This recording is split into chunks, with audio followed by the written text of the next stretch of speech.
Hey there, my friend, and welcome to the Burnout to Badass podcast. My name is Ellen Schinke, at Coach Ellen on Instagram, and this is my monthly podcast where I am committed to giving you short, no BS episodes to help you, the busy, burned out professional and entrepreneur, find your balance and take back your life from burnout. Let's do this.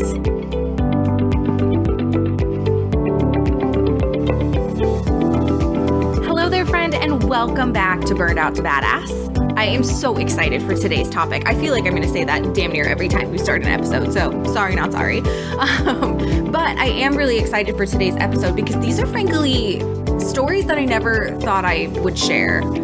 And I kind of didn't realize that they were connected to burnout until recently. Today, we're going to be very much talking about the emotional side of burnout and some of the mindsets that we might be cultivating that really aren't serving us when we're struggling, when we're overwhelmed, when we're stressed, and when we're burned out.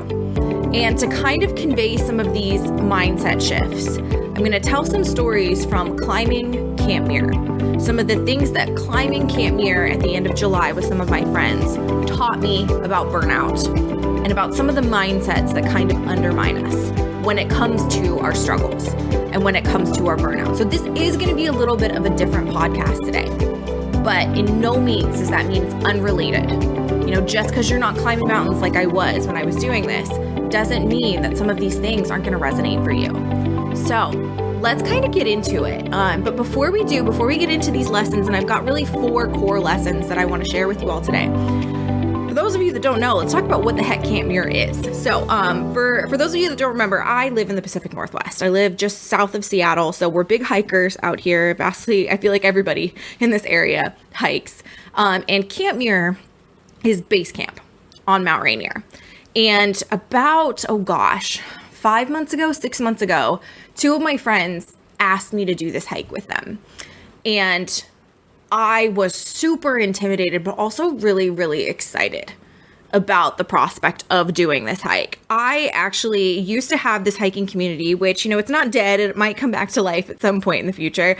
But I had this hiking community called Growth Hikes. And the reason I created that hiking community was because for me, I have gotten so much in my past from going on really challenging hikes, physically challenging myself on a mountain.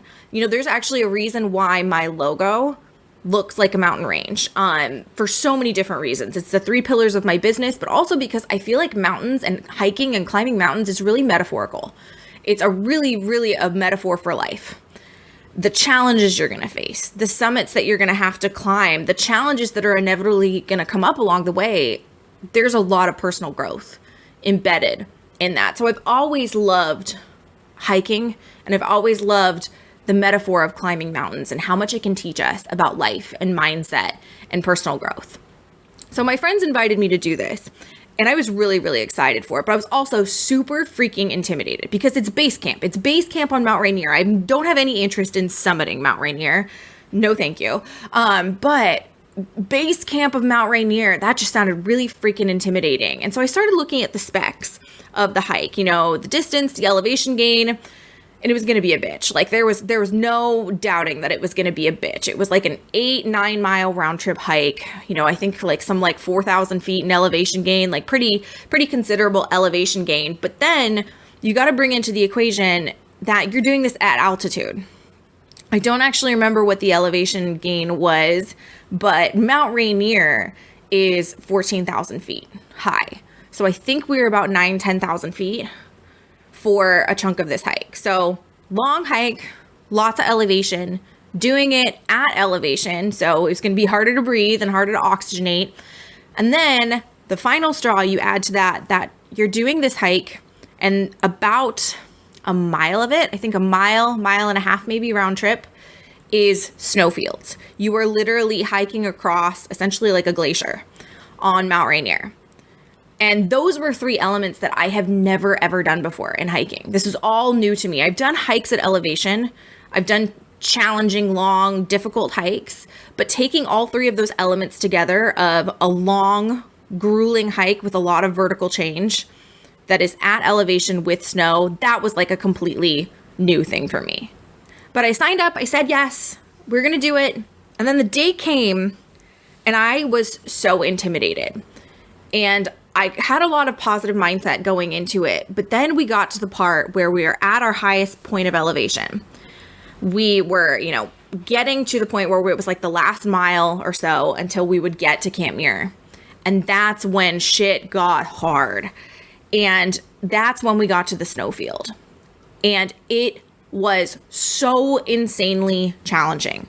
I do not think I've ever done anything as challenging as hiking through that snowfield was. But in doing so, it taught me a ton. It taught me a lot about mindset. It taught me a lot about how those mindsets can, bleed into burnout, even just in everyday life. So those are the things that I'm going to share with you today. I wanted to give you some nice context for what it was that we were doing and why it was so challenging. But let's get into some of the lessons that I learned. And the first one is we have to be cognizant of the fact that we often cannot see our own victories. And let me give you some context for why I thought this was such an important lesson. Firstly, I don't think I've ever felt like as much of an imposter and I should not be here. Probably not since I was in graduate school, but I don't think I've ever felt that on a mountain quite like I did when I was climbing to Camp Muir, when I was climbing through that snowfield. I was struggling. I was struggling so hard getting through that snowfield. My feet were slipping. My muscles were just dying. I was like gasping for air. And, to top it all off, my two friends who they'd both done this hike before were so far in front of me. And I felt like such an imposter. They're hiking at their own pace and, I'm getting passed by all of these people with, 40 pounds of summit gear on their back. And I was just like, the fuck am I doing here? Like, I shouldn't be doing this. Like, I do not belong on this mountain. And then I finally got to Camp Muir. I finally got to the top. I made it. I made it to where we were going. Thank God, because that snowfield freaking lasted forever. Like, it was one of those situations where you go, you're putting in all of this effort and you don't feel like you're getting any closer. Like, shit, is that not a metaphor for life, for dating, for career advancement, or if you're a business owner, for building your business? Like, that's what I felt like climbing the snowfield is I am doing all of this work and I'm not getting any closer. And I was just like, I don't belong here. Everybody here is such a better hiker than I am. And then, we rested at the top and we started coming down and I realized something that was huge. I realized that every single person I passed looked like they were struggling just as much as I was. The people who were in the groups whose guides were taking them to the summit, they were struggling just as much as I was. And I don't even think then I realized how good I'd done, how good we'd done, my friends and I had done, until we were told so by other climbers. There was this one guy who I kept calling him our Colorado friend because there was this group who was summiting. They were all from Colorado. And he got to Camp Muir and we'd passed them. We had, all three of us had. We'd passed their group going up the hill. Maybe 30, 45 minutes after we got to Camp Muir, he got there and his group got there and he saw us at the top kind of chilling, eating our snacks at the top. And he's like, you ladies are so freaking impressive. And I don't think it was until I had an opportunity to process that comment and to realize what we'd done and to see those other hikers climbing up and struggling just as much as I was. I don't think I realized it until all of those things kind of came together, until my brain was, oxygenated again, that I didn't see my victories. All I saw was my struggles. And that's something to really, really keep in mind as you are pursuing, more advancement in your career, as you're building your business, or as you're looking for that perfect relationship, whatever the hell that thing is that you're just kind of defeated by and you feel like you're just never going to get what you want, is just remember that you're often not seeing your own victories. And that actually kind of dovetails into the next big lesson that I was taught. These two are kind of connected. Is basically we have to learn to zoom out from that microscopic lens and start to look at the big picture. Like I mentioned, we often don't see our victories. We often only see our struggles. And the reason why we do is we're often just too close to our problems. As I was climbing up Muir, I had, this microscopic, I had blinders on basically to everything else I'd done. I'd kind of had blinders on to how far I'd already climbed, how much effort I'd already exerted, how good I had already done. Hell, just in preparation to do this hike. I did a hike in the area called Mailbox Peak. And I did the old trail on Mailbox Peak, which if you're from Seattle, if you've hiked that, you know how much of a bitch Mailbox Peak is, especially the old trail. The old trail is 2 miles basically straight up. It is the steepest thing I've ever climbed, actually steeper than Muir was. And, I'd kind of forgotten about that victory. I'd forgotten about the fact that I'd already climbed a pretty good chunk of elevation gain, and I'd already climbed however many miles just to get to the snowfield. It's like I was so zeroed in on the fact that I was struggling in that moment, and I was struggling in that last mile, that I just completely forgot everything else. I was too close to the problem. I was too close to the struggle. But you can kind of see that when we zoom out, we realize how freaking great we're doing. When we zoom out and look at how much we've already accomplished, or how close we are, how much work we've already put in, and how many obstacles we've already overcome, we realize how freaking great we're doing and how freaking great we've done. So we've got to think about that. There's 2 different lenses with which we can look at our struggles. And this applies to burnout as well. Are we using a microscopic lens, or are we looking at the big picture? Because in the big picture, even though I was struggling on that snowfield, I had made a shit ton of progress by the time things got really, really hard. And I had already done so much that day that was worthy of being proud of. I mean, I freaking showed up to do this hike. My crazy ass showed up to do this hike. That was already a really, really big victory in and of itself, is that I showed up and I didn't just say to my friends, oh yeah, I'll do it, and then flake. Like, that in and of itself is a big victory. So what are some big victories that you are ignoring, that you are brushing under the rug because your microscopic lens is so focused on your struggles right now? So the next big lesson I had is that small steps get the job done. I shit you not, as I was climbing up this snowfield, I was literally counting my steps. I would literally count to 50. Ellen, you have to take 50 steps and then you can take a break. And the funny thing is, it's really the second time I've done that. I actually did that. The first time I hiked at elevation, I was hiking to Machu Picchu. We did the Salcantay Trail to Machu Picchu, not the Inca Trail. And our highest point, our second day of that trek, we got to our high point, and I think it was something like 4,800 meters. So it was an even higher elevation, actually, than I was at when I did Camp Muir, when I did this Mount Rainier hike. And I did the exact same thing. Is I just counted my steps to get myself to where I was going. And that ended up being, it's the second time I've done that, and it ended up being so effective. And it ended up being what got me to Camp Muir. It ended up being what got me to the summit we were going to when I did this Machu Picchu trek. It might seem so silly, but frankly, what it is if we can chunk it down and give ourselves these small, mini, achievable milestones, not only does it make that goal seem that much more tangible, but it gives us small victories to celebrate along the way. This is probably the one that is most tangible, most implementable when it comes to burnout. Is so often when I'm doing speaking engagements, I'm trying to share a lot of content. I'm trying to give people a lot of ideas for things that they can implement. But the one thing I reiterate over and over and over again, and I reiterate it when I'm speaking as well as when I'm coaching, is don't overwhelm yourself. Like, shit, you're burned out. You're already overwhelmed in some capacity. So don't feel like you have to leave here and implement every single thing I've talked about. Pick one thing. Pick one starting point. take that first small step, and once you've been able to do that, take the next one and the next one. If we can chunk things down and give ourselves small, mini achievable milestones, it's gonna get the job done.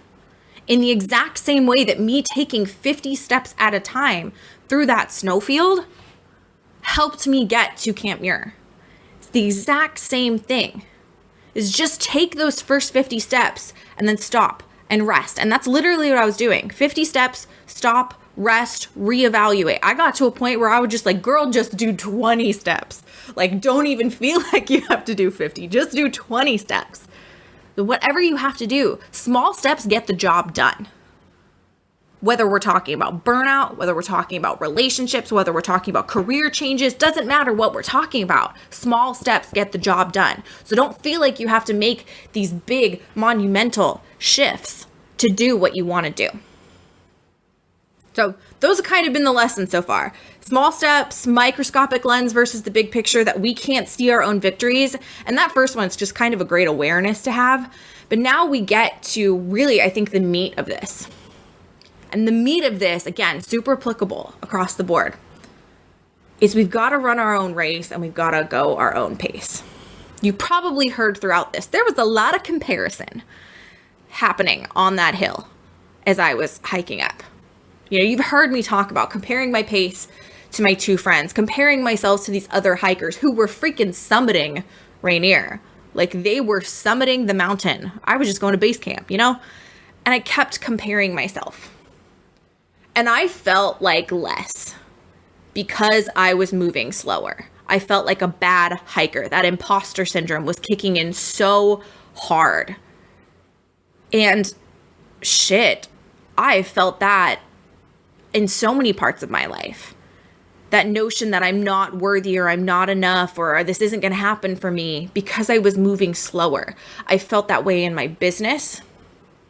I felt that way in my career. I felt that way in my life. You know, the fact that I have not met my person and I'm still single. I have felt that I'm somehow not enough because I was moving slower. Or I'm an imposter, or I'm failing, or I'm doing life wrong because I was moving slower. And that's how I felt on that mountain when I was comparing my pace to my two friends, one of whom I kept calling the Energizer Bunny because she just didn't seem tired. And, you know, I was comparing my pace to all of these other people, these complete strangers. But I still got to my destination. I still got to where I wanted to go. And I think, you know, in retrospect, it's made me realize that I cannot go their speed, or I'm going to burn out. And I mean emotionally and physically. If I went their speed on the mountain, I'm going to tap out my energy reserves. You know, I'm not going to have anything left. And, you know, getting to the destination is only part of the climb. You know, they always say that I'm a big fan of watching Everest documentaries. I love them. I don't really know why, but I do. And they always say, you know, getting to the summit is only half of the journey. You have to get yourself back down. So if I'd gone their speed, if I'd pushed myself and gone too fast, maybe I tap out my energy reserves and maybe I don't have anything to give to get back down. Or God forbid, I give so much that I injure myself coming back down. You know, I'm going to tap myself out physically. If I go their speed, push myself too hard, I might tap out my willpower. Again, it's only half the battle. It's only half the journey getting there. You got to get back. So emotionally and physically, I could have burned myself out. I could have drained myself. Or if we're just talking about life and how the same kind of thing applies to life, we could end up rushing into something that we don't actually want. If we don't go our own speed, we could rush into a relationship that we don't actually want, which, good God, is that going to emotionally burn you out later? We could rush into a job or a career path that we don't actually want, which, again, if you're unfulfilled by the situation you're in, it's going to burn you out later, right? So we got to run our own race and go our own pace and stop comparing ourselves and our pace and our speed and the benchmarks that we're celebrating. We've got to stop comparing that shit to other people. And I learned that the hard way because I really was, until I realized my pace was working just fine. My pace got me to where I wanted to go. And my pace was worth celebrating because of that. You know, it does seem unrelated. It might not seem like we're talking about burnout here, but every single aspect of this is. We burn ourselves out, especially when we're high achievers, because we're so driven by that end result and we're so driven by achievement. We'll burn ourselves out if we cannot zoom out, see the big picture, and see our victories. If we're so microscopically focused on the struggles and the issues that we're having that we cannot celebrate the wins, it's going to burn us out. It's going to emotionally burn us out. If we're focusing on the big steps that we're taking instead of the small ones that just as effectively get the job done, we're not only going to burn ourselves out, we're probably going to overwhelm ourselves, you know? And if we are running someone else's race instead of our own, the destination may not end up being the right one for us, or we're going to exhaust ourselves emotionally and physically in the pursuit of it. All of those things tie to burnout, particularly emotional burnout. And so I really wanted to share some of those lessons with you with this really, you know, tangible example of climbing a mountain, because damn did that climb teach me a lot. And I really want to share that with you. So I hope some of this resonated. I hope you got a lot out of hearing the story. Maybe I inspired you to go climb some big ass mountain near you. But more so than anything, I just want you to take these couple little lessons and think about how they can apply to your life. Because we might be talking about climbing a mountain, but damn, are these some powerful lessons to take and apply to our burnout, our work, and our lives. I hope you see that as well. If you did enjoy this podcast episode, once again, we're new. So anything you can do to share this, to spread this podcast and this episode with friends, with anybody you think needs to hear it or will appreciate it, I would greatly, greatly appreciate that. Send them over to Apple Podcasts, send them over to Spotify. I've been really enjoying listening to podcasts on Spotify actually recently, but I would really appreciate you sharing this. Or if you're really loving things, head on over to Apple or Spotify and give us a 5-star review. Again, it's really important for helping us grow these new podcasts, getting the word out there. Those reviews count for so much. And I really want to share this content with as many people as possible, because we know how big burnout has become for so many people. And this may have been a different episode, but I hope you can see how it still relates. So share, give that 5-star review, and thank you again so much for being here, for listening. And I will talk to you next time, my friend. Bye.